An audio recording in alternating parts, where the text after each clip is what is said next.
அஸ்ஸலாமு அலைக்கும். அரை கிலோ எக்லெஸ் ப்ரௌனி நல்லா சாஃப்டாக எப்படி செய்யலாங்கிறத அந்த வீடியோவில் பார்க்க போகிறீங்க. அதோட மெஷர்மெண்ட் எல்லாமே நான் ஸ்க்ரீனில் கொடுத்துருக்கேன். இப்போ வந்து ஒரு டின்னில் வந்து அன்சால்ட்டு பட்டர் 72 கிராம் எடுத்துக்காங்க. அதோட வந்து 100 கிராம் வந்து டார்க் சாக்லேட்டையும் எடுத்துக்காங்க. இப்போ வந்து நான் வந்து இதை வந்து மெல்ட் பண்ணிவிட்டு எடுத்துகிட்டு வரேன். நீங்கள் டபுள் பாயில் மெத்தடில் கூட நீங்கள் மெல்ட் பண்ணிக்கலாம். இப்போ இது வந்து நல்லா மெல்ட் ஆயிடுச்சு. இதை நல்லா வந்து விக்ஸ் வச்சு நல்லா மிக்ஸ் பண்ணிவிட்டு இதை இப்போ அப்படியே கூலாக விட்டுருங்க.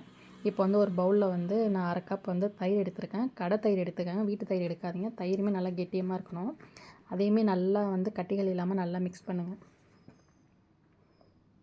நல்லா மிக்ஸ் ஆனதுக்கப்புறம் இப்போ நம்ம மெல்ட் பண்ண சாக்லேட் வந்து நல்லா கூலாக இருக்கும். அதை வந்து இப்போ ஆட் பண்ணுவோம்.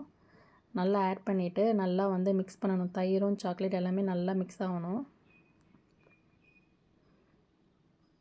நல்லா மிக்ஸ் ஆனதுக்கப்புறம் இதில் வந்து பவுடர் சுகர் ஆட் பண்ணிக்காங்க. நான் வந்து 122 கிராம் வந்து பவுடர் சுகர் எடுத்திருக்கேன். அதையுமே சுகருமே கரையிற வரைக்கும் நல்லா வந்து பேட்டரை வந்து நல்லா மிக்ஸ் பண்ணுங்கள். நல்லா மிக்ஸ் ஆனதுக்கப்புறம் இப்போ வந்து நான் அரை டீஸ்பூன் வந்து வெனிலா எசன்ஸ் ஆட் பண்ணியிருக்கேன். அதையும் ஆட் பண்ணிவிட்டு இப்போ வந்து 110 கிராம் மைதாவோட 2 டேபிள் ஸ்பூன் வந்து கொக்கோ பவுட்ரு, 1/4 டீஸ்பூனில் வந்து பேக்கிங் பவுட்ரு, ஒரு பிஞ்ச் வந்து சோடா ஆட் பண்ணிக்காங்க, பேக்கிங் சோடா. எல்லாமே ஆட் பண்ணிவிட்டு நல்லா வந்து சலிச்சு எடுத்துக்காங்க. சலிச்சுட்டு கொஞ்சம் கொஞ்சமாக வந்து பேட்டரில் ஆட் பண்ணி நல்லா வந்து ஸ்லோவாக மிக்ஸ் பண்ணுங்கள். நம்ம வந்து ஸ்பீடாக மிக்ஸ் பண்ணக்கூடாது. நான் வீடியோக்காக நான் வந்து ஸ்பீடாக மிக்ஸ் பண்ணுற மாதிரி இருக்கும். ஆனால் நீங்கள் ஸ்லோவாக வந்து பேட்டரை வந்து நல்லா மிக்ஸ் பண்ணுங்கள். நல்லா மாவு இல்லாமல் நல்லா ஃபுல்லாக மிக்ஸ் ஆகி நல்லா கெட்டியமாக வரும். இந்த ஸ்டேஜில் வந்து 3 டேபிள் ஸ்பூன் வந்து மில்க் ஆட் பண்ணி அதையுமே நல்லா மிக்ஸ் பண்ணுங்கள். நல்லா மிக்ஸ் பண்ணிவிட்டு இப்போ வந்து நான் 6 இன்ச் ட்ரே தான் எடுத்திருக்கேன். அதில் ஆயில் அப்ளை பண்ணிவிட்டு பட்டர் ஷீட் போட்டுக்காங்க. அப்போ தான் வந்து நல்லா ஒட்டாமல் வரும்.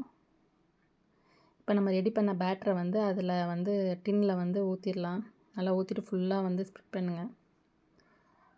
இப்போ வந்து உங்களுக்கு ஃபில்லிங் வந்து நீங்கள் டார்க் சாக்லேட், மில்க் சாக்லேட் எது வேணாலும் எடுத்துக்கலாம். நான் வந்து டார்க் சாக்லேட்டு மில்க் சாக்லேட் ரெண்டும் மிக்ஸ் பண்ணி தான் அதில் வந்து ஃபில்லிங் வச்சுருக்கேன். இப்போ வந்து ஒரு குச்சி, ஒரு நைஃப் ஏதாவது வச்சு இந்த மாதிரி வந்து பண்ணுறதுனால உங்களுக்கு கிரிங்கிள் ட்ராப் நல்லாவே வரும். இப்போ வந்து 180 டிகிரியில் 25 மினிட்ஸ் வந்து ப்ரீ ஹீட் பண்ணிவிட்டு வைங்க. ப்ரீ ஹீட் பண்ணிவிட்டு 180 டிகிரியில் 25 மினிட்ஸ் வச்சு எடுத்துட்டா நல்லா சாஃப்டான எக்லெஸ் ப்ரௌனி நல்லா சூப்பராக வந்துடும். இது வந்து நல்லா கூலானதுக்கப்புறம் தான் நம்ம பீஸ் போடணும். கண்டிப்பாக இந்த ரெசிபியை ட்ரை பண்ணி பாருங்கள். மறக்காமல் என் வீடியோ வந்து லைக் பண்ணுங்கள், ஷேர் பண்ணுங்கள், சப்ஸ்கிரைப் பண்ணுங்கள். அடுத்தடுத்த வீடியோவுக்கு சப்போர்ட் பண்ணுங்கள். பாய்.